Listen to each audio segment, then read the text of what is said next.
tenemos que ver cómo coordinamos, puesto que no sé si te hicieron la metodología de calificación, pero me imagino que tú ya has visto las clases, los videos, ¿no? En donde yo expresé cuál iba a ser mi sistema de, de calificación. Y aquí Claro, ustedes aquí pues se pueden ir viendo más o menos ya cómo van a ir cayendo las notas de la participación. La voy a evaluar sobre 10 y así están las notas hasta este momento, salvo el inconveniente que tengo contigo, que en realidad tienes una participación. Entonces, a participar y vamos a ver cómo hacemos algún trabajo o algo para poder evaluarte, ¿no? La participación en lecciones en clase, ¿no? Ok, entonces, claro. ahorita vamos a tomarnos una lección. Más que lección, vamos a conversar, ¿ok? Tú ya has visto las clases, yo quería saber qué tema vimos la clase anterior, ¿lo recuerdas? Si no más recuerdo, era lo de las causalidades. Más recién por ahí, las causalidades recién, a ver, no, Eh, no, no fue eso. o sea, Hablamos también del vimos enfoque el enfoque clínico versus el enfoque epidemiológico. epidemiológico, las 9 preguntas epidemiológicas. Bueno, ¿qué más? ¿Qué recuerdas de la clase anterior? Cuéntame algo. Que íbamos bien. Eh, bueno, recuerdo que el enfoque clínico está enfocado más bien en un enfoque único hacia una persona y el enfoque epidemiológico está enfocado hacia varios grupos de diferentes personas. O sea, era una evaluación más bien como que colectiva y el enfoque clínico era de una sola persona. Eso es lo que había entendido y Ya, lo que... ya terminamos lo que era una enfermedad emergente y una enfermedad reemergente, también vimos eso, ¿verdad? eh, A ver, me déjame parece. ver.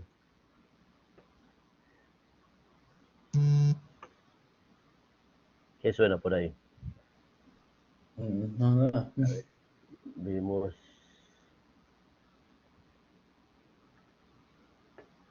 Ah, no, esta no fue. Oh, ouch. Bueno, el día de hoy vamos a ver lo siguiente. El día de hoy vamos a hablar acerca de la historia natural de la enfermedad y acerca de la cadena epidemiológica. Cuando hablamos de historia natural, ¿qué se te viene a tu cabeza? Historia natural. Sí. Este, acerca de ¿Qué es la la... historia? mm, el estudio de la vida, ¿no? O sea, cosas Sí. que hayan influido en el paso del tiempo. Hey, pasado, o sea, historia natural. Cuéntame tu historia, qué haces, ¿no? La historia, el comportamiento natural. Ahorita que vamos a ver la historia natural, no es nada más que el comportamiento de ciertos eventos de salud sin la intervención del hombre. Para que sea natural es sin intervención del hombre, ¿ok?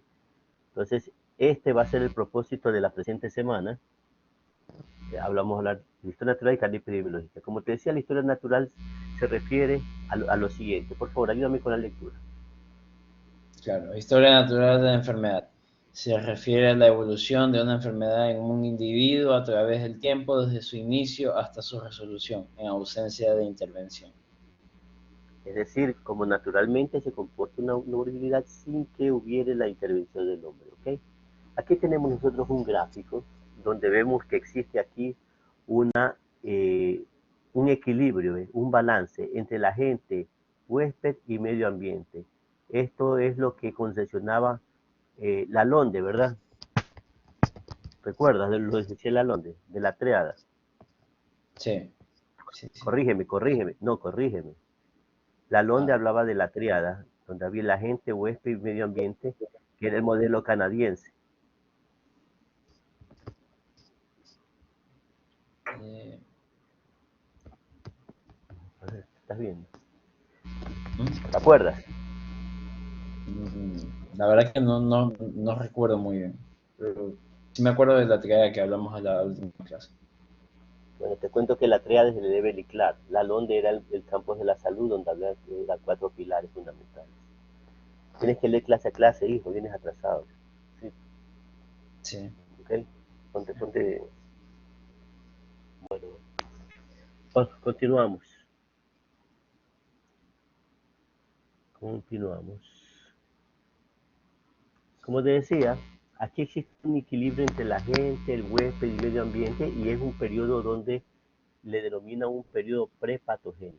Es un periodo prepatogénico antes de la exposición a cualquier agente. Y este agente se produce o este proceso de salud y enfermedad se altera cuando se rompe entre el equilibrio entre la gente, el huésped y el medio ambiente.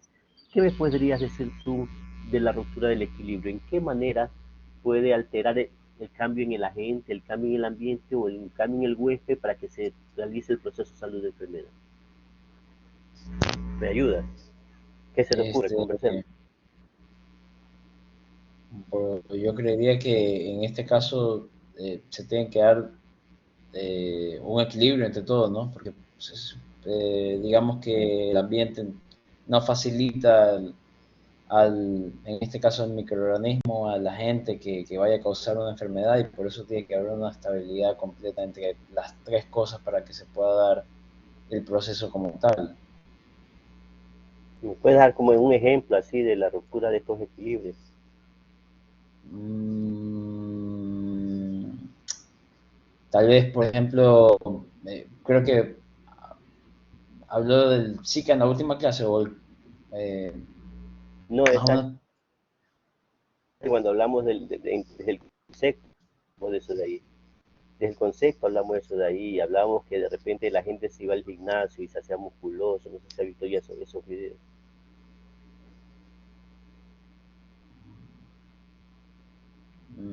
O que se iban de mm, picnic las enterobacterias hacia el tracto urinario.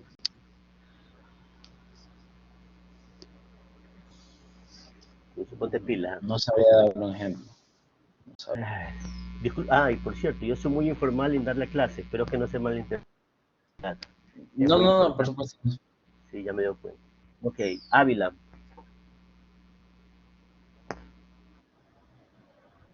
Ávila.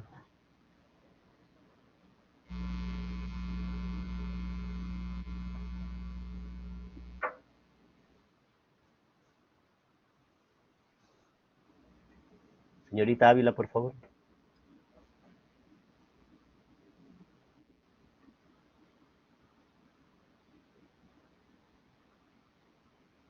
Ya, un gusto, Calderón. Un gusto haber saludado. Ah, Pasa bien. ok, igualmente, doctor. Chévere. Sí, sí. ¿Alguien que quiera participar? Mejor así, porque ya veo que no está la señorita Ávila.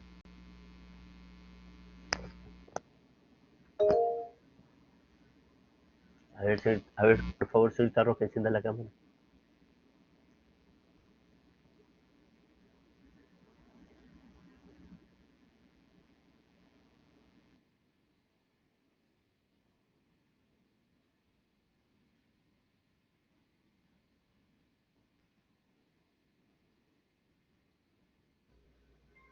Sí me ve, doctor. Sí, la veo. ¿Cómo está usted? ¿Cómo le ha ido? Muy bien, ¿Cómo ha doctor. pasado? Muy bien, todo bien, Sí, gracias. sí, sí. Porque estamos conversando, ¿no? Estábamos Sí, hablando acerca de lo que es un periodo, estamos hablando de la historia natural de la enfermedad, cómo se comporta naturalmente la enfermedad sin intervención del hombre, ¿no? ¿Cuál es el proceso normal? Entonces estábamos hablando ahí que empezamos, que hay un equilibrio en un periodo que se denomina periodo prepatogénico, que hay un equilibrio entre la gente, huésped y medio ambiente, ¿no? Ya sabemos que cuando hay factores que se hace que se pierda este equilibrio, bueno, se viene el proceso de salud de enfermedad. Y ahí usted conversemos un poquito, ¿qué usted cree que son los factores que pueden interferir o para que se produzca un desequilibrio? O sea, ¿qué pasaría, por ejemplo, si hay también en la gente, con un ejemplo, cómo afectaría? Cuénteme. un ejemplo de cómo, por ejemplo, cómo afectaría, eh, o sea, muchas veces hay muchas enfermedades que dependen incluso del sexo, otras, por ejemplo, hay enfermedades que son más frecuentes en hombres que en mujeres, como por ejemplo hay hipertensión, o hay enfermedades como por ejemplo isquémicas o enfermedades metabólicas que son más frecuentes en personas adultas y las inflamatorias como que en niños, como hepatitis y ese tipo de cosas. O sea que a ver, hay un equilibrio en agente, huésped, medio ambiente, y usted me está diciendo que hay particularidades del huésped, como por ejemplo la edad, el sexo, donde el Sí, proceso de exacto. enfermedad es diferente. Y de repente, pero yo estoy bien, las damas están bien, los hombres están bien, los niños están bien, pero de repente hay factores como por ejemplo una enfermedad infecciosa. Se infecta Como la tuberculosis alguien podría ser. de TB, de VIH, cosas así, baja su susceptibilidad, se pierde el Así es. equilibrio. No, sería que más bien sería una persona malnutrida, en hacinamiento, en Ah, condiciones insalubres, está en claro, contacto con un agente por ahí y de repente se infecta y le da tuberculosis. Hay quien dice se infectaría el individuo, se pierde el equilibrio. así es. Les cuento que Por ejemplo, nosotros ahorita estamos, en un paciente con VIH, una de las principales características básicamente es la desnutrición, pérdida de peso. Pierden excesivamente peso cuando, por ejemplo, es uno de los síntomas característicos y les da como que una diarrea súper crónica a los pacientes que presentan VIH y eso les causa desnutrición. sí, pero yo quiero enfocarlo de la siguiente manera, ¿no? Estamos ¿Ya? hablando de una persona, el periodo prepatogénico estamos hablando de personas sanas, que no tienen ninguna afección. Y ¿Ya? lógicamente, y usted me va a decir, no, pues doctor, si está desnutrido ya está hablando de una afección, pero la lógica es que hay ciertas particularidades del huésped que lo puede hacer más lábil en un momento dado, o de repente en un área de hacinamiento, de repente está en contacto con con el agente y se rompe un equilibrio.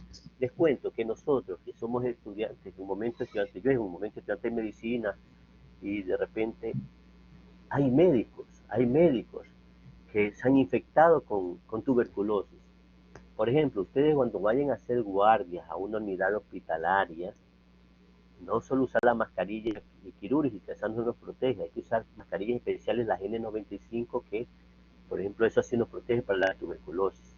O de Así es. repente nosotros estamos en contacto con pacientes con tuberculosis y nos infectamos de tuberculosis, no necesariamente. Ya sabemos que la causa, la teoría de la causa, eh, hay una causa que es necesaria, en este caso el bacilo de Koch, pero hay causas componentes, ¿no? Si yo estoy bien nutrido y necesariamente viene la infección, no me voy a enfermar, porque tengo un buen estado nutricional. A ver, pero doctor, Así es. usted me acaba de decir que los médicos le han dado tuberculosis, que han estado mal nutridos. No, hay factores, como por ejemplo, hay alumnos, pues, en el momento de estudiante hacemos guardia en los hospitales y ¿qué pasa? Estamos full estresados, necesitamos exámenes, la mala noche, eso nos baja la defensa. O de repente inclusive puede ser que ese día no comemos porque dejamos de comer, etcétera, y no usamos la protección, nos baja la defensa y hay una pérdida ahí de ese equilibrio y puede ser que nosotros nos infectemos. ¿Sí me hago entender? Por eso es muy importante las medidas de bioseguridad. De repente estamos bien en un lugar y de repente hay un terremoto, de repente hay una inundación, hay cambios en el ambiente. Esos cambios de la gente puede proliferar también con que haya más vectores y por lo tanto mayor posibilidad de transmisión de una enfermedad. O de repente tenemos también que la gente se tornan resistente, como ya en un momento lo manifestamos por el uso de medicamentos a dosis subóptimas, o de repente no hay una buena adherencia y la gente no termina los medicamentos, o sea, no se rige al esquema terapéutico, o puede ser inclusive que se compran donde sea los antibióticos, las medicinas con principio activo no en la cantidad o el miligramo que se requiere. Entonces esto puede crear lo que sería la resistencia ante los eh, medicamentos, ante los antibióticos. ¿Qué es lo que quiero expresar en este momento? Que estamos hablando de que existe un periodo prepatogénico donde todo está en equilibrio, ¿no? La gente está chévere, la gente está sana y nosotros podemos hacer actividades en el periodo prepatogénico que son lo que se denomina actividades de prevención primaria. Entonces las actividades que se da dentro de la prevención primaria son, cuando hago así ustedes se acuerdan de la vacuna, o sea, la protección específica y el fomento de la salud.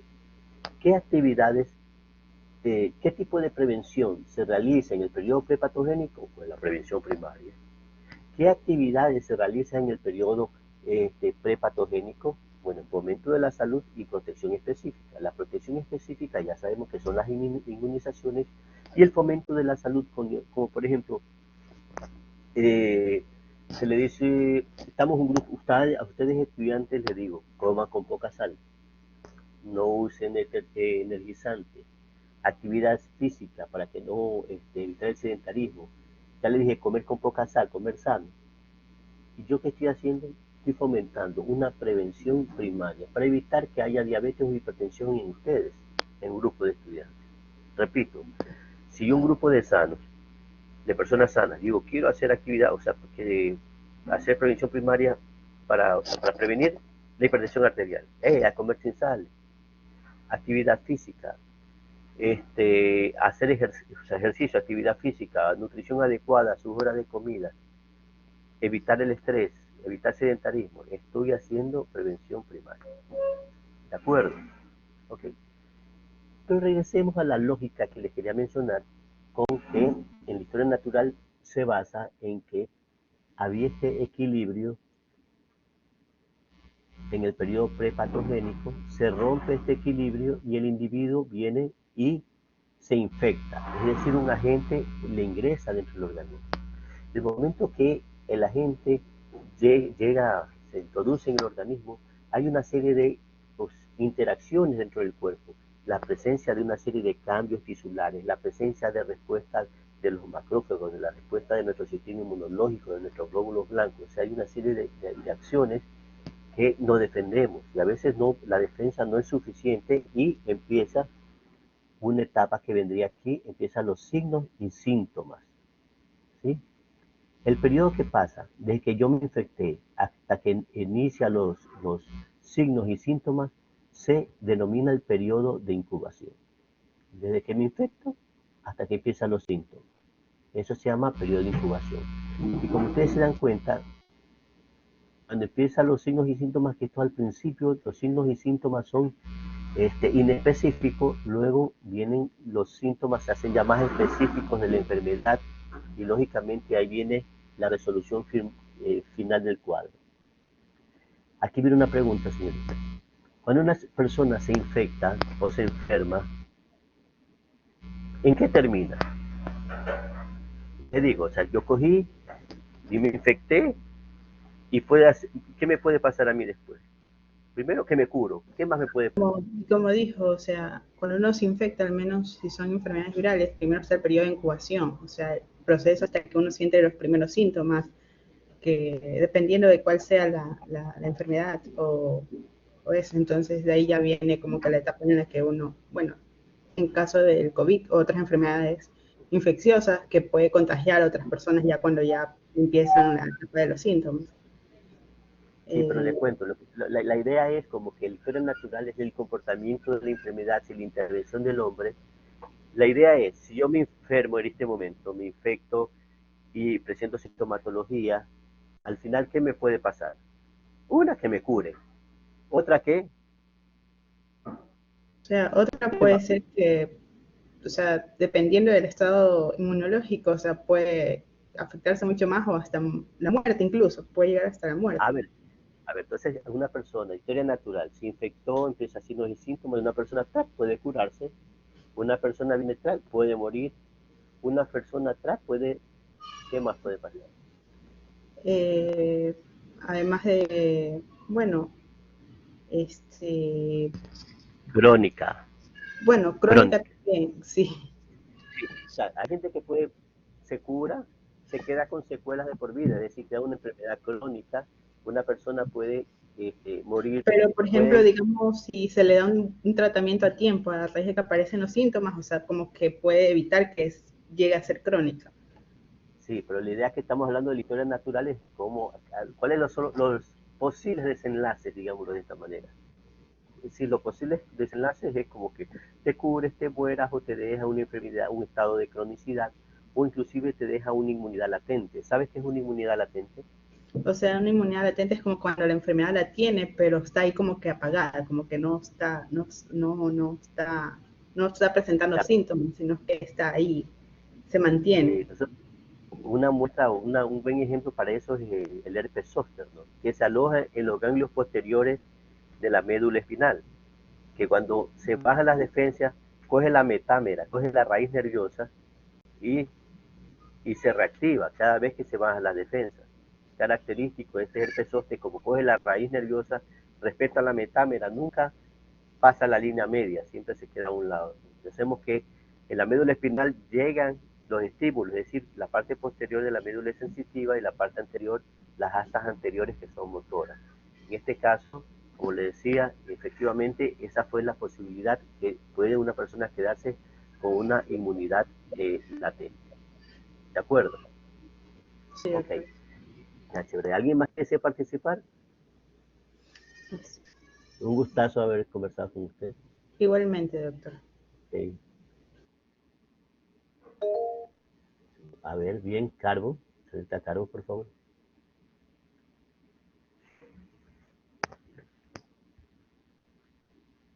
Listo, doctor. ¿Cómo está? Buenas tardes. Gracias a Dios, bien. Ok, ¿cómo le ha ido? Bueno, estamos conversando cómo comúnmente la enfermedad se podría comportar, ¿no? En la Ajá. historia natural. Ok. Les decía que como vemos aquí, este estímulo puede llegarse a un estado de cronicidad, puede llegar a la muerte, puede llegar a una persona con una infección latente o puede curarse. Esa es la historia natural de la enfermedad. Pero como decía, eh, este es el horizonte. Cuando se rompe el equilibrio, la persona se infecta, ¿no? Antes que la gente se infecte, ¿no? Se denomina periodo prepatogénico y después de que la gente se infecta es el periodo patogénico. Vamos a ver que en el periodo prepatogénico, como decía, ¿qué tipo de prevención se hace? Prevención primaria, y la prevención primaria les dije que constaba de fomento de la salud y protección específica. Mientras que en el periodo patogénico nosotros hacemos lo que se denomina prevención secundaria. Mire esto de aquí. Yo cojo un grupo de estudiantes sanos y yo le digo, haga actividad física, evite la ingesta excesiva de carbohidratos, no coma por las noches, no coma por las noches. Yo estoy orientándole, sobre todo y si tienen antecedentes de pacientes de familiares con diabetes, yo estoy orientando a tener una dieta equilibrada para evitar sobrepeso y que no les dé diabetes. ¿De acuerdo? Entonces estoy haciendo prevención primaria. O si de repente cojo un grupo de adolescentes jóvenes sanos y le digo, coma sin sal, no evite el estrés, haga ejercicio, dieta saludable, estoy también previniendo la hipertensión arterial, ¿ok? Estoy haciendo prevención primaria, ¿ok? Ahora yo tengo un grupo de personas con hipertensión, hipertensos, yo les digo, coma sin sal, les digo que hagan actividad física, que eviten el estrés, que coman saludablemente, estoy haciendo prevención. ¿Me ayuda, señorita Carmen? La primaria, como está mencionando. No, esta es la lógica, por eso ojo con esta parte. Un grupo de jóvenes sanos, les digo que coman sin sal, que hagan actividad física y que se alimenten bien. Lo mismo le digo a un grupo de personas hipertensas, que coman sin sal. Vendría a ser la Ya me secundaria. Ajá. Sí, ahorita ya le eso, ya me comprendí mejor. Sí, ya, le sí, comprendí ojo, mejor. ya, sí, Sí, esa es porque la se idea, refirió, ¿no? ajá, a las personas que padecían de patología. Ajá. O sea, primaria, gente sana. Uh-huh. ¿Sí? Y lógicamente yo ya cuando hablamos de diabéticos, hipertensos, estoy haciendo prevención secundaria. Pero ¿cuál es la lógica? Mire, yo ahorita es recomendable que las mujeres, hay una norma que de 20 a 65 años deben hacerse, aunque sea un tercio una vez el año el Papa Nicolau. Uno dice cada 6 meses, después del año. Ahorita la norma establece que hacerse uno al menos cada año, el Papa Nicolau. En los momentos que yo le digo, hey, damas, hacerse el Papa Nicolau, estoy haciendo ¿qué? Prevención primaria. ¿Sí? Uh-huh. A ver, sí. Entonces, hey, háganse el Papa Nicolau, prevención primaria. Pero en el momento que yo haciendo estos tamizajes del Papa Nicolau, detecto una alteración en el cuello del útero, detecto un carcinoma in situ, ¿no? ¿Qué estoy haciendo? Un diagnóstico precoz. Es decir, el momento que yo Oferto prevención primaria. En el momento que al hacer la oferta diagnostico algo patológico, estoy haciendo prevención secundaria. ¿Qué es lo que estoy haciendo? Una actividad de prevención secundaria es diagnóstico precoz. ¿Y yo para qué diagnostico? De nada sirve diagnosticar si no doy el tratamiento de manera inmediata. Entonces, actividades de prevención secundaria, diagnóstico precoz y tratamiento inmediato. ¿Y para qué yo sí tratamiento inmediato? Pues lógicamente para limitar el daño, es decir, para evitar secuelas, para evitar que el paciente se complique. ¿Sí? Entonces, en el momento que digo, hay que hacer tamizaje para VIH, estoy haciendo prevención primaria. En el momento que encuentro una persona que podría ser cero positiva, yo estoy haciendo un diagnóstico temprano, estoy haciendo un diagnóstico. Entonces ahí ya es prevención secundaria. ¿Estoy haciendo entender la idea, señorita Carlos? Sí, doctor. Entonces ahí es prevención secundaria para limitar el daño. Y lógicamente después viene lo que se denomina la prevención terciaria, que ya está orientado más o menos a la rehabilitación. No sé si me van a entender que de repente yo digo, hey, hay que hacerse pruebas, aunque sea, si estás gordito, obeso, tienes antecedentes familiares, hey, aunque sea hasta una prueba de una glicemia basal, aunque sea una vez cada 6 meses, una vez al año, una glicemia. Estoy haciendo prevención primaria. El momento Doctor, que yo... disculpe que le interrumpa. En la prevención terciaria podrían entrar también pacientes que se encuentran en rehabilitación por drogas, alcohol, por sustancias Alcohol, psicotrópicas. Ajá. rehabilitación. ¿Eso Pero vendría eso no, siendo prevención terciaria o no? No entraría en el contexto. quizás porque socialmente queremos reincorporarlo a una sociedad, una persona que está presentando algún tipo de alteración ya psicológica, una alteración.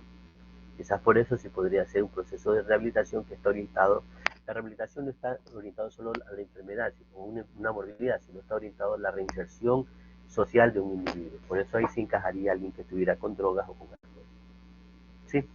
Pero ahorita yo quería poner precisamente la lógica de que hasta la glicemia estoy haciendo prevención primaria. En el momento que yo le encontré, y además tiene antecedentes, además tiene factores de riesgo como obesidad, y no tiene, y tras, de repente yo vengo a alguien sí le detecto la glicemia elevada. Entonces yo hice el diagnóstico precoz, estoy haciendo prevención secundaria. Entonces a esta persona le doy tratamiento, ¿no? ¿Para qué? Para que no se nos complique. Pues de repente, eso es prevención secundaria, pero de repente aún con tratamiento la persona se descontrola y de repente ya presenta una nefropatía diabética, una retinopatía diabética, una neuropatía diabética, o sea, ya presenta una complicación, a veces termina con vasculitis, con amputaciones, entonces ya eso ya vendría a ser rehabilitación, es decir, prevención terciaria, ¿no? Según el estado, y más adelante tengo un, una diapositiva que nos explicaría un poquito mejor eso. Entonces, esta es la lógica de la historia natural de la enfermedad y quiero que por favor me ayude con esa lectura. Listo. Medicina preventiva, la rama de la medicina que concentra sus esfuerzos en el mantenimiento y promoción de la salud de todas las personas. Los objetivos son la prevención de las enfermedades y la promoción de la salud. ¿Ya? Entonces ya sabemos que en prevención primaria, ¿qué acción ejecutamos? Ya se me olvidó. ¿Se acuerda qué hacemos? ¿Cuáles son las acciones de prevención primaria? Ya, en las primarias encontrábamos lo que es la protección de La las protección personas, específica, ajá, la fomentación protección de la específica, salud, ajá, la fomentación de la sí, salud. sí, protección específica, vacunas y fomento de la salud, hagamos estilo de vida saludable, coma bien, que no sé qué, eso es prevención, lo que es prevención primaria. Entonces, ¿cuáles son las acciones que podríamos hablar de prevención secundaria? Hay acciones de tipo, de varios aspectos, ¿no? Ya hablamos de acciones educativas, ¿no? Para evitar sustancias dañinas. Como usted decía, es importante a la gente el no use energizante, evitar tanto carbohidrato, evitar tantas sales, haga ejercicio.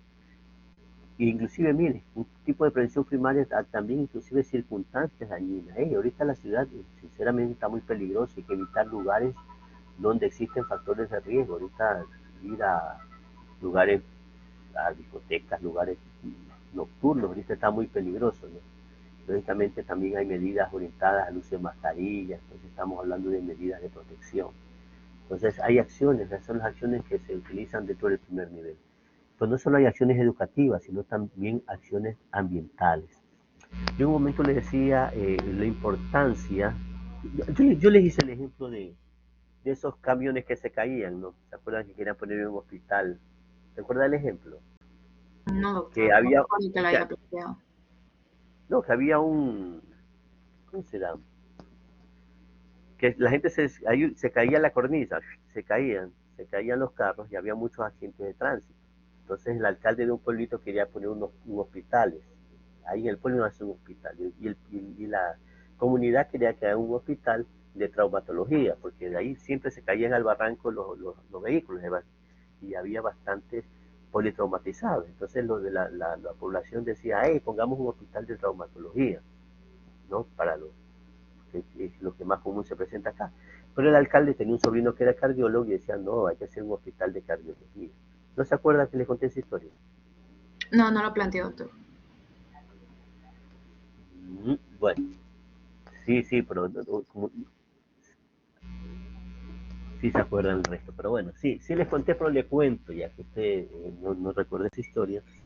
Yo le decía que eh, ¿quién ganó? ¿El alcalde del pueblo o el pueblo o el alcalde? Es decir, pusieron un hospital de traumatología o un hospital de cardiología. ¿Qué primó? ¿Qué cree usted que primó? En nuestro Ecuador, ¿qué es lo que pasa? Señorita Carmen, cuénteme. ¿Me puede volver a repetir el corto? Se le entrecortó, doctor. El hospital de cardiología y... El de traumatología. No le diría que la gente quería un hospital de traumatos porque siempre venían en el barranco y se caían los carros. Entonces había bastantes accidentes de tránsito. Entonces el pueblo quería un hospital de traumatología y el alcalde quería un hospital de cardiología porque tenía un sobrino que era cardiólogo. Claro, ¿Qué hospital usted cree que construyeron y cuál usted cree que debieron haber construido? claro. Ahí fue el de cardiología que lo construyeron porque le favorecía pues al alcalde en vez del de traumatología que ayudaba a las personas que lo necesitaban. Entonces usted piensa que era más importante el hospital de cardiología o más importante el hospital de traumatología. En este caso era traumato. Ya. Sí, entonces eso es precisamente lo que queremos enfocar con prevención la prevención primaria. Mire, ahí no necesitamos ningún hospital, porque el 80% de los problemas de salud se solucionan con un adecuado saneamiento ambiental. Es decir, ouch, es decir, si tenemos, ¿dónde se me fue acá? Si tenemos alcantarillado, si tenemos agua potable, o sea, buena recolección discreta, recolección de basura, el saneamiento ambiental adecuado, con eso se solucionan el 80% de los problemas de salud. Y no hay que gastar en un enfoque curativo. Como decía la Londres, bueno, es trabajar sobre los estilos de vida. Entonces ahí lo que necesitaba no es poner un otro hospital, sino poner ahí para que los carros no se caigan, a un rompevelocidades, una buena señalética, de repente poner aquí unas barandas para que los carros no se caigan al barranco. Entonces hay que enfocar siempre, o sea, hay que tener siempre un enfoque preventivo. Me hice entender la idea, señorita Caro. Sí, doctor. Sí, sí, entonces ese es el enfoque. Entonces, cuando hablamos de prevención primaria, está orientado a medidas educativas y también a acciones, o sea, eh, tomar medidas en el ambiente que podrían estar orientando a solucionar ciertos problemas de salud. Y no olvidarse, el 80% de los problemas de salud, no lo digo yo, ¿no? Hay estudios que lo avalizan, se solucionan sin intervención de salud, es decir, con acciones simple y llanamente de saneamiento ambiental. ¿Ok? Un gusto, señorita Carbo. Eh, Listo, doctor, igualmente. ¿Ok? Calderón Macías. Bueno, doctor, ya enciendo la cámara. Okay.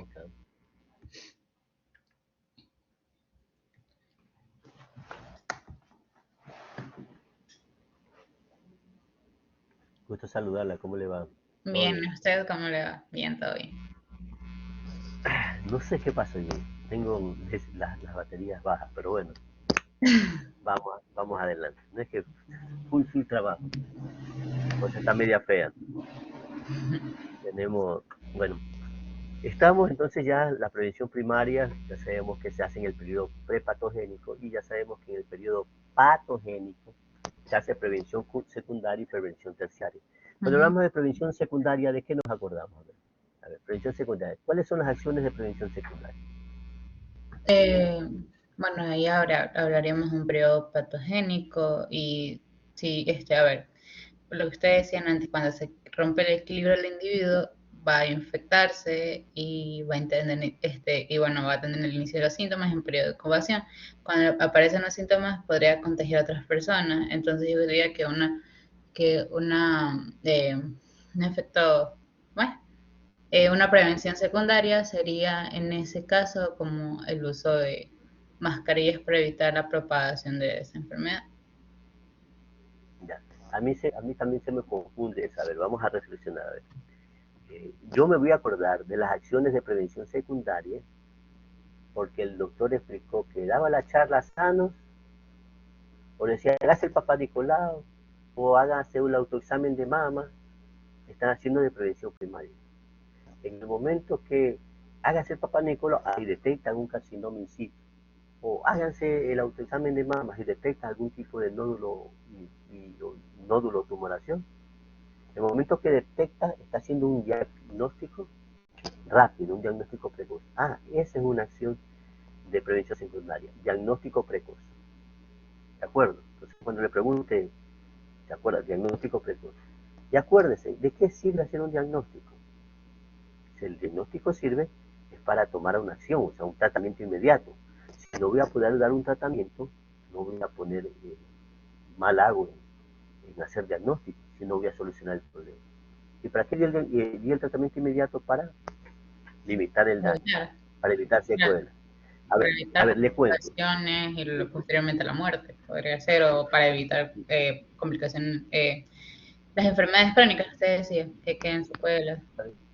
Sí, la idea es evitar secuelas, evitar complicaciones. Pero le cuento, miren, en nuestro país, a ver, yo siempre que digo que, bueno, no quiero hablar de política, mejor de la tabla de consumo, porque eso funcionó en Uruguay, el porte de droga de una cantidad mínima por consumidores, etcétera. En cambio acá no sirvió para nada y eso perjudicó mucho al país. Pues no quiero hablar de política. Vamos mejor con otro ejemplo de, a ver, ¿qué se me ocurre? Por ejemplo, para el VIH, no que se me, en este caso pasó para el VIH, decíamos que teníamos una infección a una persona que tenga menos de 200 CD4, caso SIDA. Más de 200 CD4 era un paciente solo VIH infectado. Pero menos de 200 CD4 es caso SIDA. Y hay enfermedades que son denominadas enfermedades oportunistas, ¿no? Como el criptococcus, citoplasmosis, toxoplasmosis cerebral, son neumocitis carini, sarcoma de Kaposi. O sea, hay unas enfermedades que denominan oportunistas, que le dan a personas no inmunocompetentes. Este tipo de enfermedades son denominadas trazadoras o definitorias de SIDA. Entonces, antes en el país, a partir del año 2002, empezaron el tratamiento antirretroviral. Se le daba tratamiento retroviral solo a las personas con SIDA. A las personas infectadas con VIH no le daban tratamiento. Y que era una persona con SIDA que tenía menos de 200 de CD4 o que tuviera, no importa la cantidad de CD4, pero tuviera una enfermedad oportunista o trazadora de casos SIDA. ¿De acuerdo? Entonces ahí vienen y tomaron unas medidas en el país. Los clínicos, no, ahorita durante más tarde empiezas el tratamiento antirretroviral, hay más posibilidades de que se representen ciertas enfermedades oportunistas. Entonces para evitar estos problemas, los clínicos decían, no, hay que empezar el tratamiento antirretroviral cuando tengas menos de 350 de CD4, los 200 es muy tarde. Entonces esa medida, chévere, ¿no? Que mejor, pues antes le hiciera el tratamiento antirretroviral. Pero ¿qué es lo que pasaba? No había cookie para abastecer tanto el tratamiento para todas las personas eh, a aumentar el umbral, ¿no? A 350 se necesitaba más tratamiento y el país no tenía dinero. ¿Y qué es lo que pasa? Es que hubo bastante desabastecimiento. Entonces ahí se vino el problema. Que antes las personas con 200 tenían asegurado su tratamiento y después vienen y, y al aumentar quedaron más personas disque en tratamiento, pero se rompía el esquema y aumentó eso. Hubo problemas de adherencia y empezó la resistencia a los antirretrovirales. Pero doctor, ¿por qué le está diciendo eso? Estamos hablando de la historia natural de la enfermedad y estamos hablando del diagnóstico precoz para tratamiento inmediato. Y eso quiero decir, ¿para qué diagnosticas o para qué aumentas esta escala para tratamiento si no vas a poder dar una respuesta? ¿Para qué tú vas a hacer una detección de cáncer de colon, no sé qué, que no sé cuánto, o cerebrales? Quieres hacer diagnóstico, pero no tienes neurocirujanos para dar una solución a un problema. O sea, ¿para qué diagnosticas si no vas a dar un tratamiento inmediato? Quizás para bajar la tasa de mortalidad. La idea sí, pero si no tienes el recurso, o sea, si uno oferta algo, es porque va a poder darle respuesta a lo que encuentra. Si yo ahorita vengo y no tengo neurocirujano y tengo una máquina para detectar cáncer de cerebro, qué sé yo, y empiezas a hacer tamizaje, bueno, y detectas y puedes decir, tantos cánceres tengo del cerebro aquí, pero ¿y qué estás diciendo que tienes tantos cánceres? Si no tienes cómo resolver y solucionar ese problema. Sabemos que todo es prioritario, pero tú tienes que saber que si tú haces un diagnóstico es para dar un tratamiento y limitar el daño, para dar una respuesta. Pues si no tiene respuesta, ¿para qué haces diagnóstico? ¿Me sigue la idea? ¿Qué piensa usted de lo que estoy diciendo? Podrían estar de acuerdo, insisto, conmigo podemos discutir porque no me creo dueño de la razón. Claro, Conversemos. o sea, lo que usted habla es de que no puedo ofertar, a lo que se refiere, no puedo ofertar algo sin tener la solución. No puedo decir, tengo esto, pero no voy a poder costear un tratamiento. ¿Sí? ¿Para qué detecto una enfermedad si no voy Ujú. a poder costear el tratamiento? Exacto, esa es la lógica. Entonces, vamos a continuar con la lectura. Como le decía, ya la prevención secundaria ya sabemos que es el diagnóstico precoz para dar un tratamiento oportuno o tratamiento inmediato con la finalidad de limitar el daño, es decir, para evitar secuelas. ¿Cuáles son las acciones que podemos ejecutar en el segundo nivel? Bueno, programas de monitoreo en las etapas preclínicas. Ya sabemos que de una manera cuando yo digo, hey, hágase el Papa Nicolau, hágase la glicemia, control de la presión arterial, o sea, hacer actividades de ese tipo, estoy de una otra manera captando tempranamente. ¿Me ayuda con esta lectura, por favor? Claro, tratamiento primario, forma predominante de prevención primaria. Ya. ¿Qué opina de esto? Forma predominante de A, prevención primaria. estamos, a ver, escuche, ¿estamos hablando de qué? De prevención secundaria. Ajá, del diagnóstico Estamos precoz. hablando de diagnóstico y tratamiento inmediato. Ujú. Y ahí me dice que el tratamiento es una forma de prevención primaria. Ahí, ¿qué entiende de No, eso? o sea, lo que trato de decir es que es un tratamiento oportuno para la limitación de daño, para evitar secuelas. Ya, perfecto. Y Pero mire esta parte de aquí. Mire esta parte de aquí. El tratamiento primario forma predominante de prevención ya, primaria. ya, ya. Pues estamos hablando de prevención secundaria. Pues estamos hablando de prevención secundaria. Lo que hablamos en antes del tratamiento primario era hacer, dar desde antes, como por ejemplo los jóvenes, usted decía, evitar sal, hacer ejercicio para evitar futuras enfermedades, futuras morbilidades a un futuro. A ver, creo que está clara la idea que el tratamiento es prevención secundaria. El tratamiento Ujú. inmediato es prevención secundaria. Pero aquí dice que es una forma predominante de prevención primaria. No me confundí. La lógica es, y por favor que quede claro, cuando yo doy tratamiento inmediato, estoy haciendo algo de prevención primaria, pero no en este paciente que le di este tratamiento. A esta persona que le di un tratamiento, le estoy haciendo al que hice el diagnóstico precoz y le di el tratamiento inmediato, le estoy haciendo una medida de prevención secundaria, porque estoy limitando que esta persona tenga secuelas, le estoy limitando el daño, esta persona. ¿Sí? Pero al darle tratamiento a esta persona, es decir, al darle el tratamiento, o sea, hacer prevención secundaria en esta persona, estoy evitando que personas sanas que estén en contacto con ellas se infecten. ¿Sí? Entonces, el tratamiento en la prevención secundaria que hice en él es una forma para también de prevención primaria, porque los sanos que están al lado de él no se van a infectar. Eso es lo que quiero decir. ¿Me hago entender? Era lo que ya decían antes, lo del uso de mascarillas, que, que ya sabemos que hay una enfermedad, entonces lo que vamos a evitar a las demás personas es el contagio de tal enfermedad, como es el COVID. Estamos dando tratando de que las personas utilicen mascarillas para evitar la propagación de la enfermedad.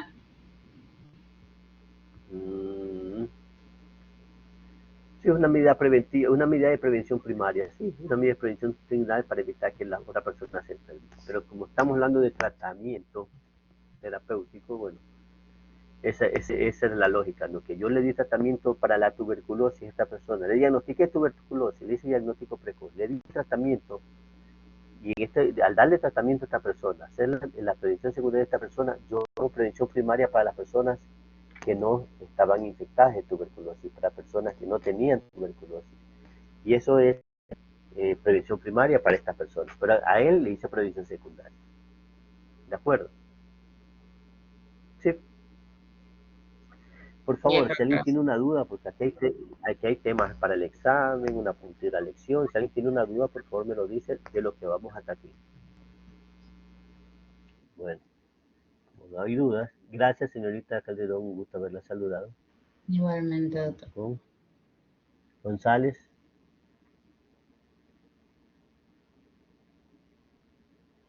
González. Hola, doctor, ¿me escucha? Sí, le escucho. Prendo cámara, espera.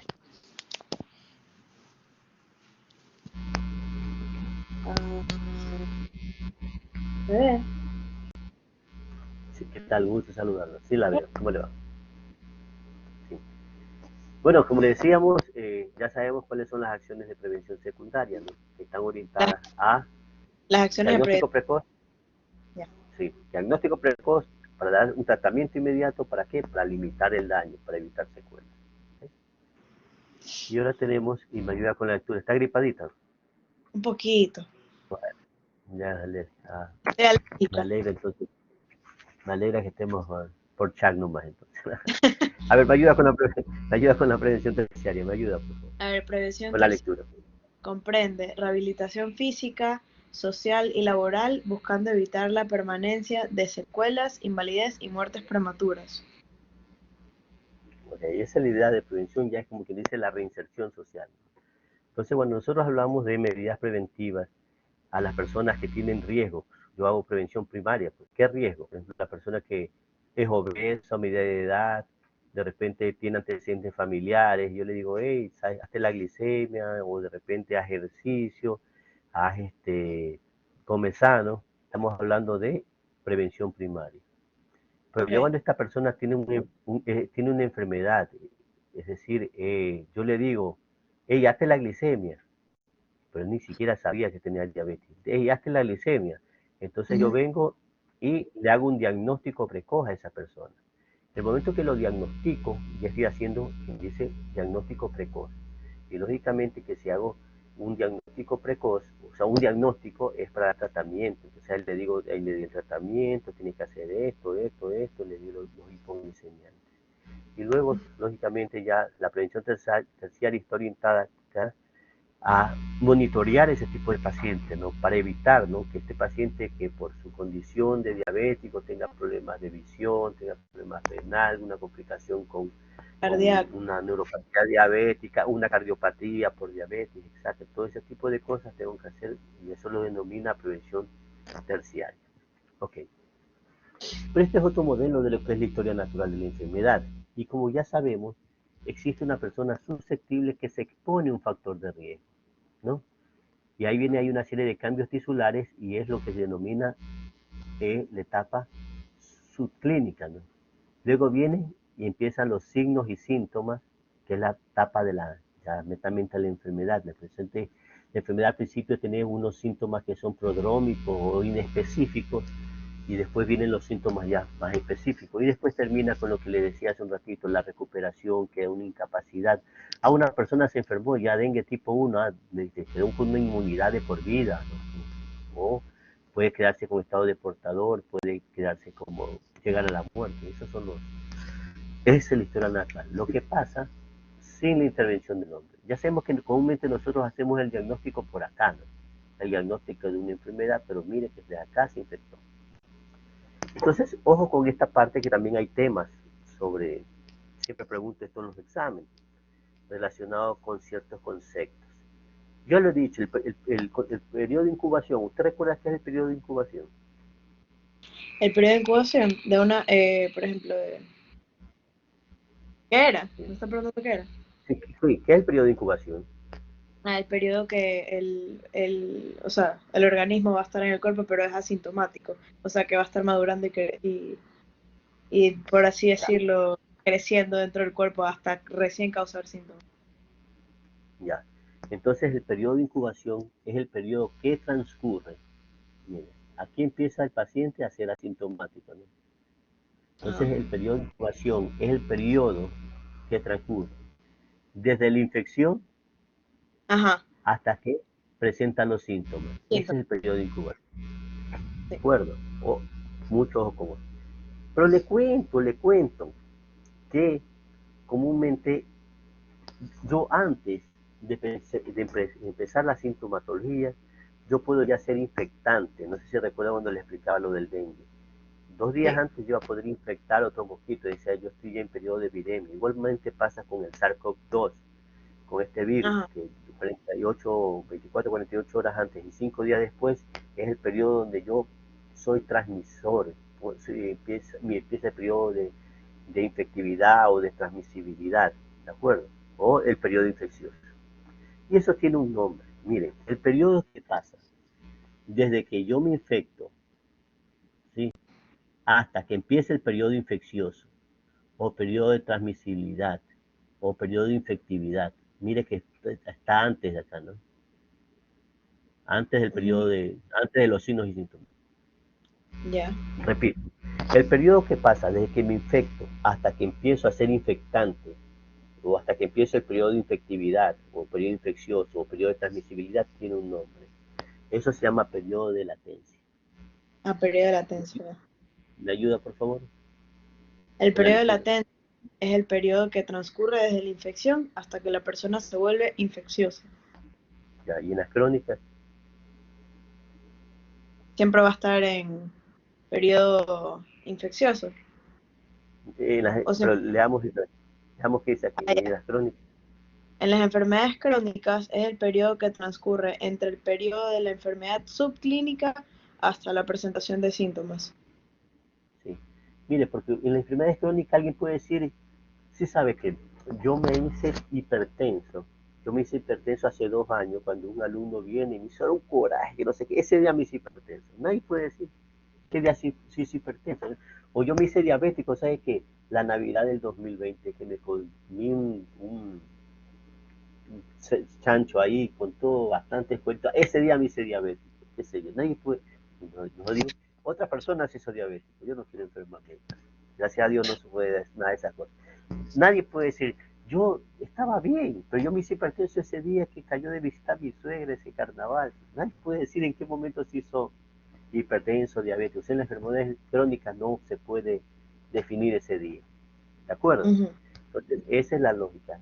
Ya sabemos entonces que la historia natural es de que me infecto hasta la evolución del comportamiento de una morbilidad sin la intervención del hombre. Ya sabemos que existen aquí ciertos periodos que son o axiomas, ¿no? Un periodo prepatogénico y un periodo patogénico.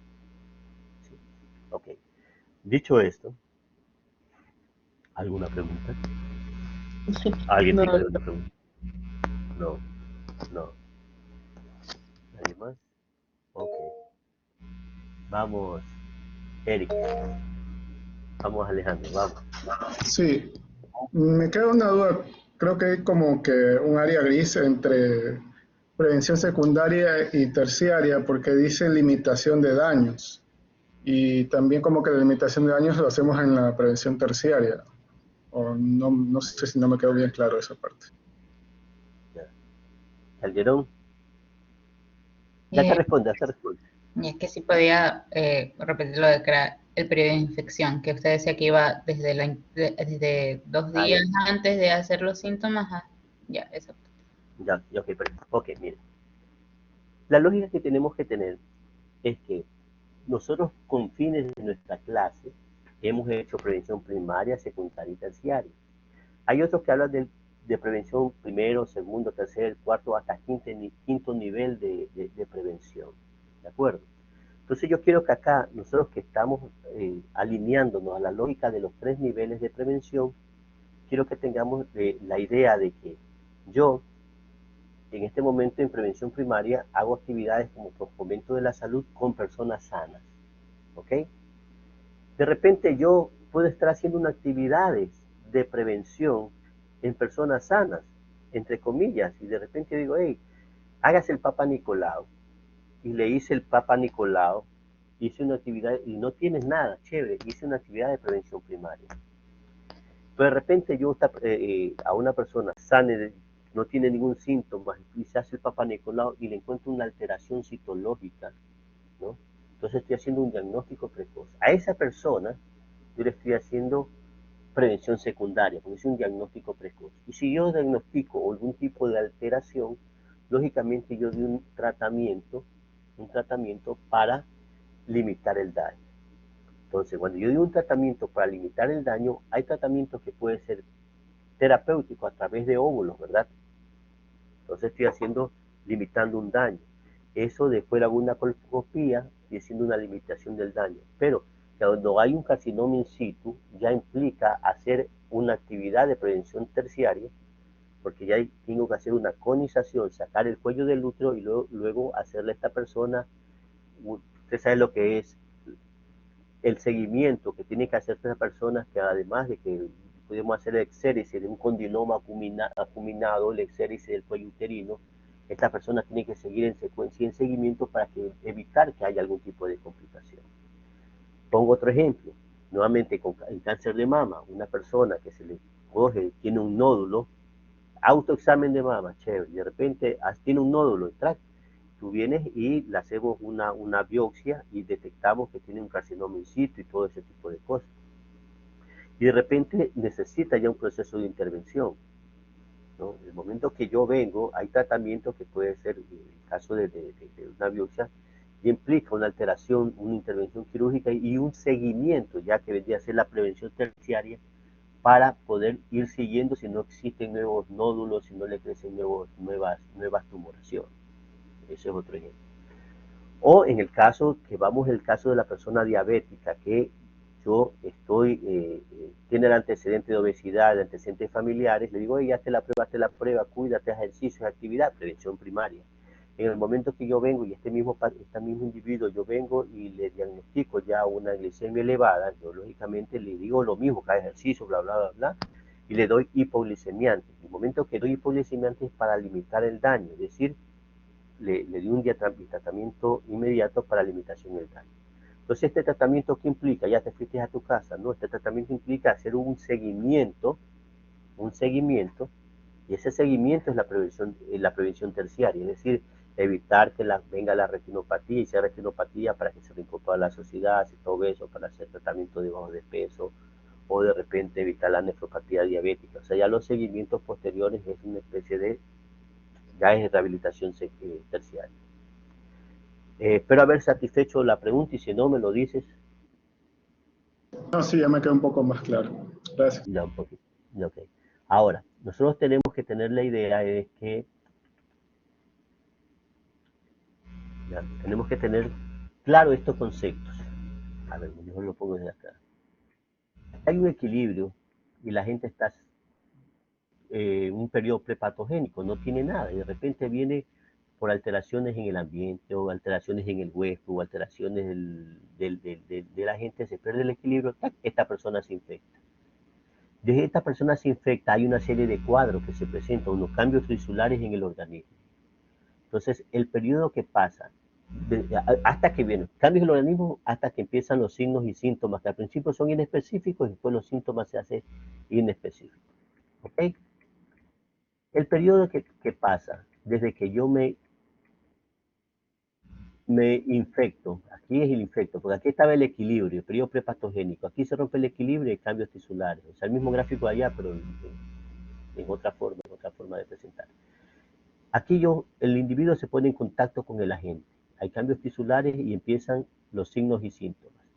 El periodo que pasa desde que me infecto hasta que empiezan los síntomas, pues el periodo sintomático, es lo que se denomina periodo de incubación. Creo que ahí no hay ningún tipo de problema. Ese es el periodo de incubación. Como les contaba anteriormente, hay morbilidades que implican, por ejemplo, el caso de sarampión, yo hasta 4 días antes de iniciar el cuadro febril, yo tengo la posibilidad de transmitir a otras personas. Es decir, yo 4 días antes de empezar los síntomas, 4 días antes de empezar los síntomas, yo puedo infectar a otras personas. Es decir, 4 días antes empieza el periodo en que yo me hago infeccioso, en que yo me hago transmisible, ¿sí? O mi periodo de infectividad, ¿sí? El periodo que pasa desde que me infecto hasta que empiezo a ser transmisor, hasta que empiezo a ser infeccioso, hasta que empiece el periodo de transmisibilidad, a ese periodo se llama periodo de latencia. Y como dice aquí, es el periodo que transcurre desde la infección hasta que la persona se vuelve infecciosa. Y lo que hablamos aquí, que como en las enfermedades crónicas no podemos establecer qué día empieza el periodo de infección, dice que es el periodo que transcurre entre el periodo de la enfermedad subclínica hasta la presentación de síntomas, ¿sí?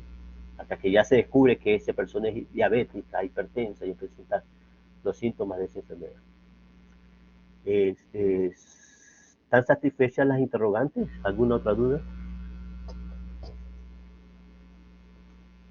Todo claro, doctor.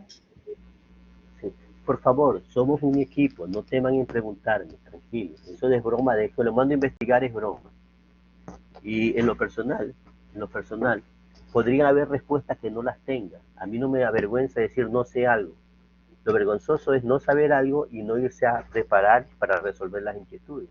Eso, no, para mí no es malo. Hay cosas que yo no podría saber y yo les dije en la primera clase, se discuten ideas y no personas. No soy dueño de la razón.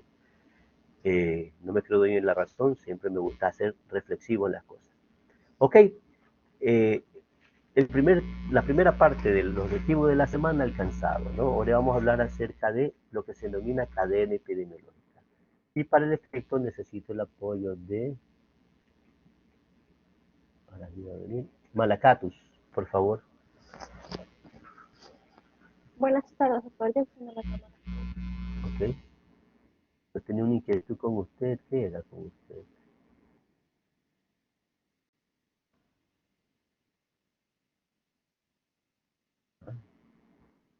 Tengo una lección que no dio, una encuesta. Era con usted, ¿no? Y tengo una observación. No responde un llamado de lectura. Conectado solo 1 hora. Bueno, todo eso recuerda que puede estar repercutiendo. Yo fui claro en la primera clase. Espero que ustedes vayan siguiendo su evolución ahí mismo, ¿no? Ok. Ahorita vamos a hablar acerca de la cadena epidemiológica. ¿Qué para usted una cadena? Disculpe, ¿me podría repetir la pregunta? Vamos a hablar acerca de la cadena epidemiológica. ¿Qué es para usted una cadena? ¿Qué se le ocurre? Para mí, una cadena epidemiológica correspondería como que a una serie de factores conectados. Sí, sería una serie de factores conectados en los que puede haber como que una infección, por ejemplo, o por ejemplo una enfermedad, y puedo ver más adelante en esta cadena a qué otras personas está afectando o qué tanto está afectando. Entonces una Como lo cadena, que usted explicó, por ejemplo, en el otro ejemplo que dio la clase pasada, de este señor que empezó a hacer puntitos en un mapa cuando se presentaron episodios Cólera en de Inglaterra. cólera. John Ajá, Snow. algo así es para mí una cadena A epidemiológica. ver, la cadena no es que una serie, un conjunto de eslabones, ¿no? Una secuencia de eslabones. Usted dijo la palabra secuencia, sí podríamos decir que eso es una cadena, una secuencia. Entonces, sería secuencia de elementos que se articulan en la transmisión de un agente desde una fuente de infección hasta un huésped susceptible, ¿no? Entonces, los componentes de la cadena epidemiológica son estos. ¿Me ayuda, por favor, con la lectura? Componentes: 1, agente; 2, fuente de infección; 3, puerta de salida; 4, mecanismo de transmisión; 5, puerta de entrada; y 6, huésped. Sí. Aquí quiero hacer una modificación para no crear. Pongamos como eslabón 2 es reservorio. La fuente de infección, ya le digo por qué les digo, lo pongo así. Aquí ya después le digo, ya les explico por qué. Ok, entonces miren que el reservorio, puerta de salida, mecanismo de transmisión y puerta de entrada y huésped susceptible. La idea es que como este agente, para funcionar una enfermedad tiene que llegar al huésped susceptible, ¿no?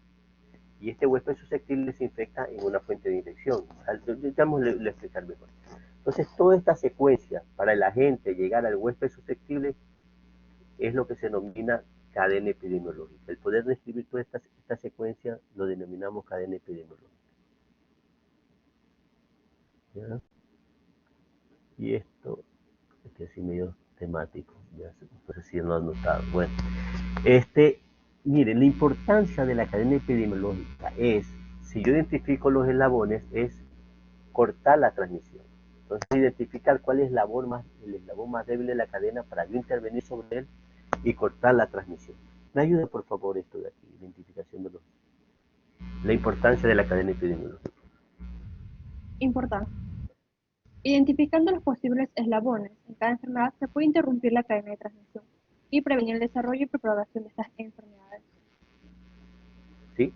Entonces ahora vamos a tratar de analizar o describir los eslabones de la cadena epidemiológica. ¿Sí? Entonces, estos son los eslabones. Vamos a hablar acerca del agente causal específico. ¿Cuál es el agente causal específico? ¿Me ayuda? 1. Agente causal específico. Microorganismo, sustancia química o forma de radiación cuya presencia excesiva o relativa ausencia es esencial para la ocurrencia de una enfermedad. Ya.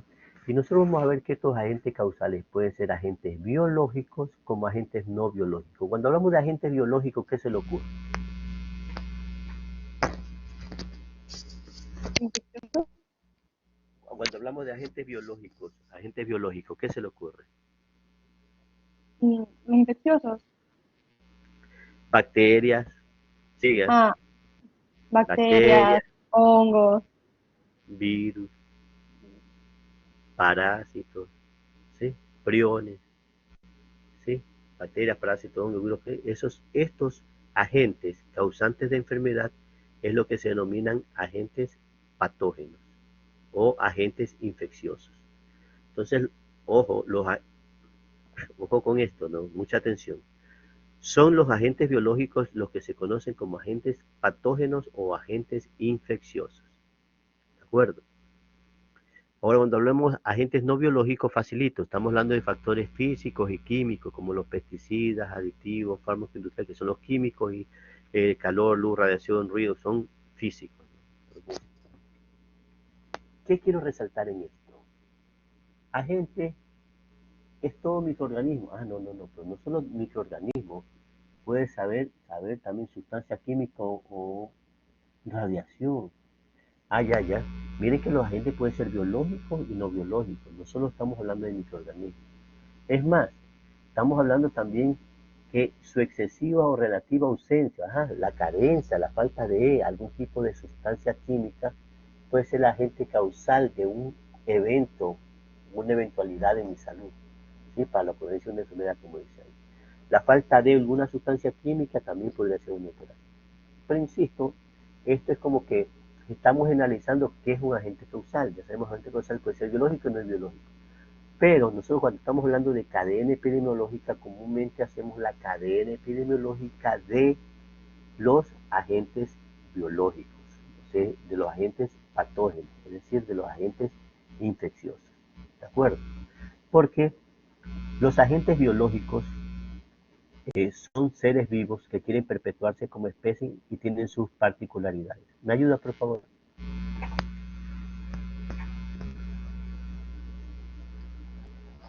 Me ayuda, Agente por favor, con causal la lectura. propiedades de los agentes biológicos. Se refieren a su perpetuación como especie, las que rigen del tipo de contacto con el huésped humano y las que determinan la producción de enfermedad a partir del contacto. Exacto. Ok, gracias. Un gusto haber conversado con usted, ¿ok? Ok. ¿Me ayuda, por favor?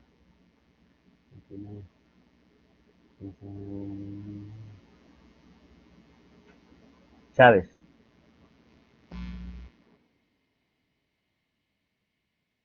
Chávez.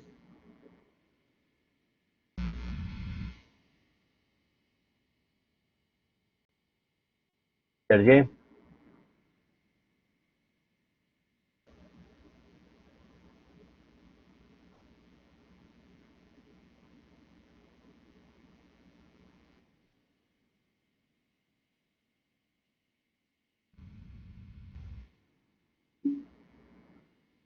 Ahí es. Nuevamente sí. Nuevamente no te escucho.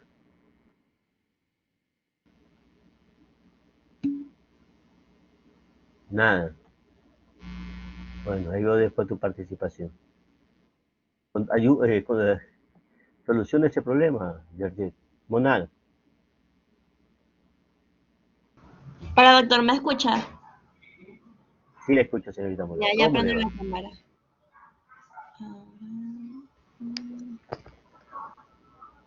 Préndeme la luz. Préndeme la luz. Nada, acá. ¿Qué tal? ¿Cómo le va?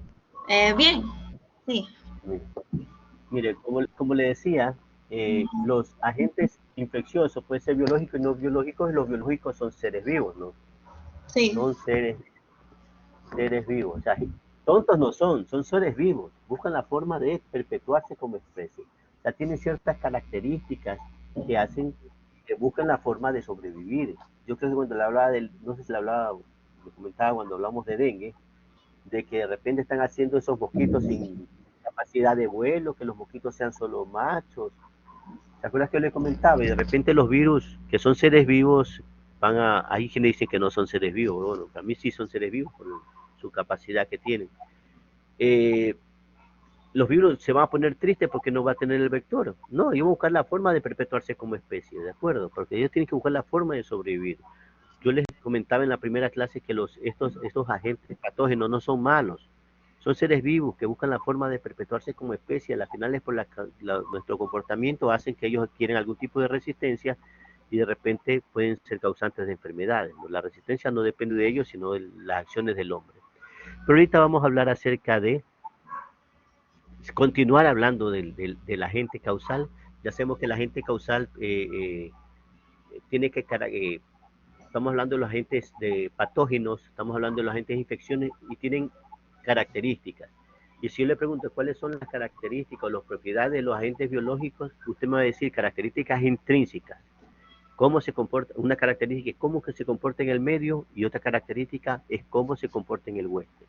Si yo le digo a usted características intrínsecas, ¿qué se le ocurre con intrínsecas?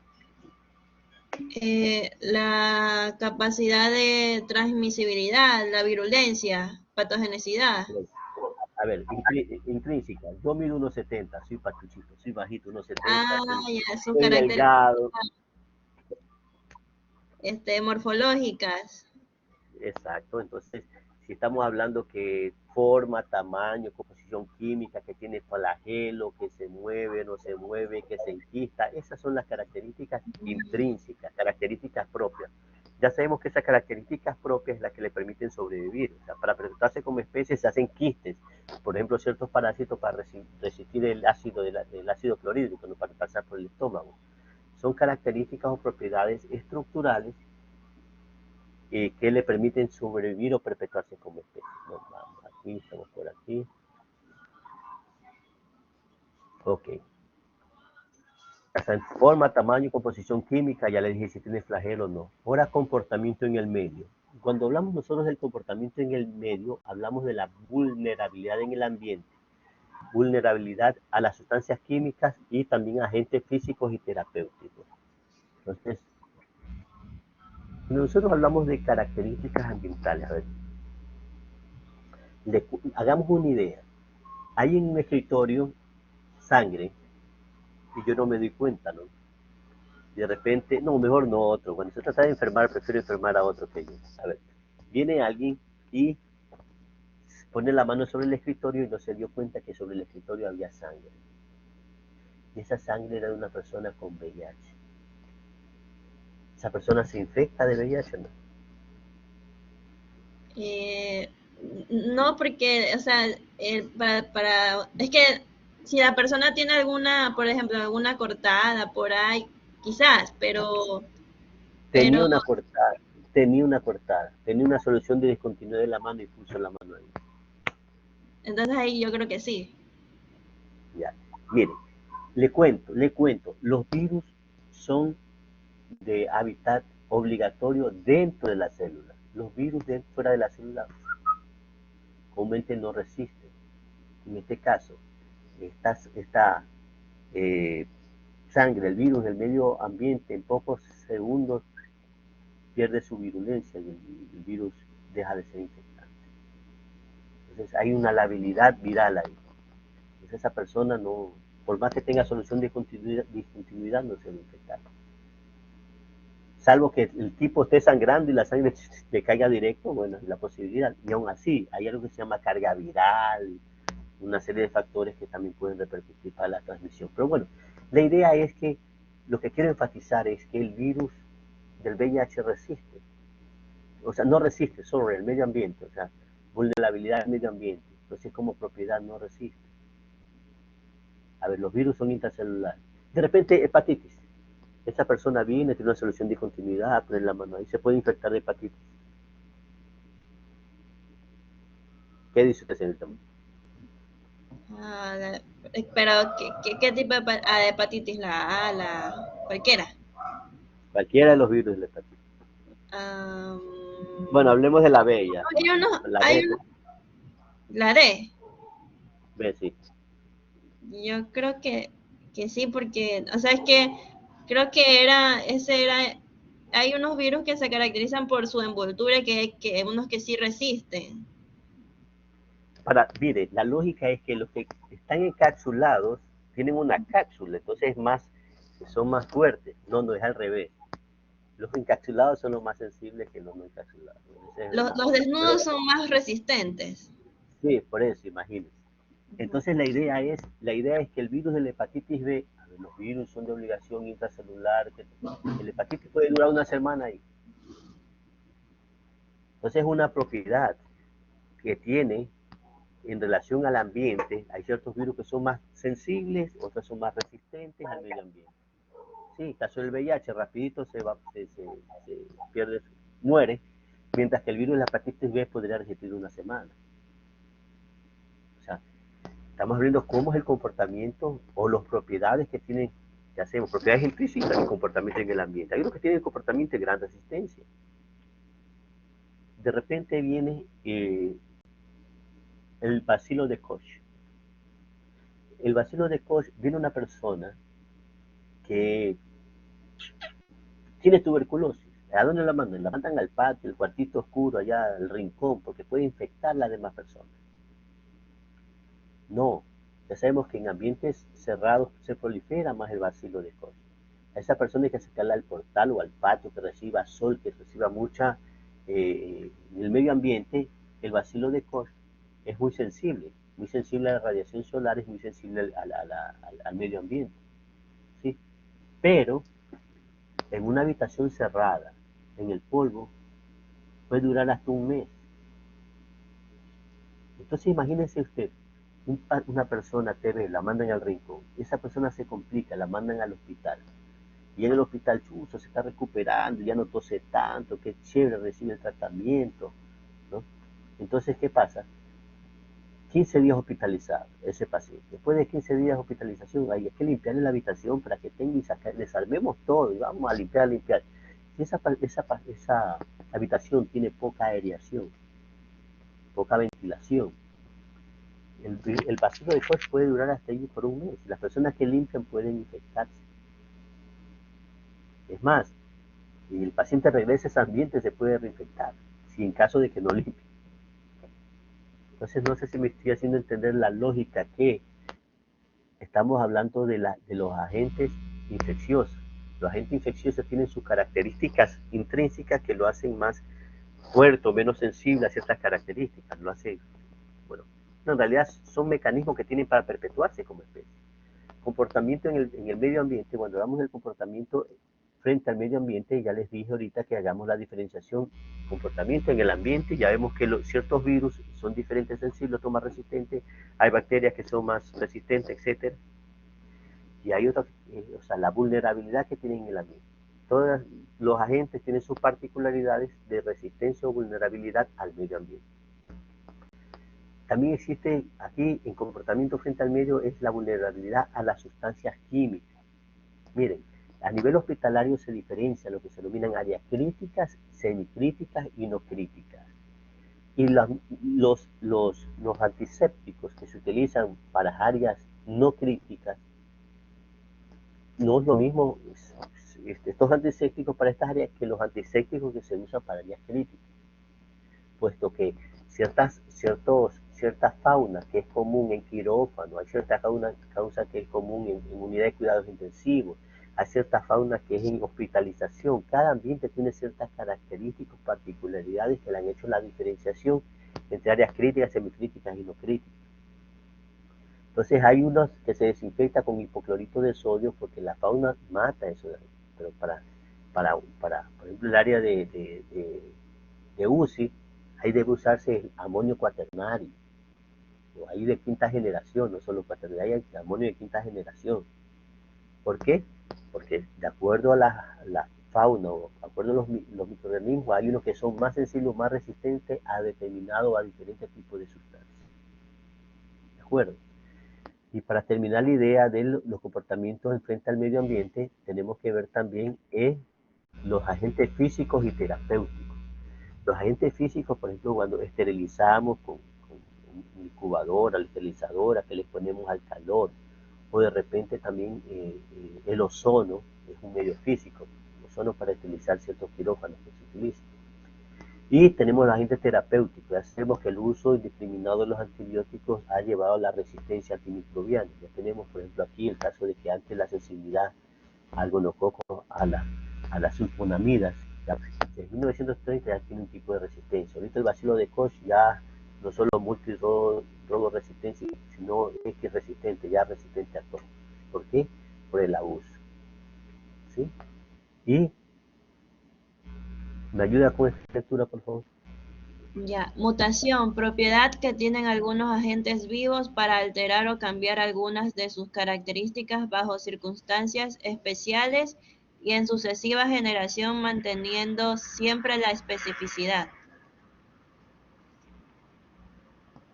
¿Sí? Es decir, las mutaciones son los cambios que hacen en los agentes a través del tiempo y pueden tornarse más virulentos. ¿Ok? Creo que aquí, digamos, si hacemos un breve... A ver, ¿quién me dice eso? Chávez, allá. Ya. Ok, entonces ahorita nos vamos a conectar a la otra sesión del curso, ¿de acuerdo? Y le vamos a dar continuidad. Okay, y ahí le quiero enfatizar ciertas cositas. Ok, tenemos 5 minutos para poder cambiarnos y estírense un poquito. En 5 minutos empezamos la otra sesión.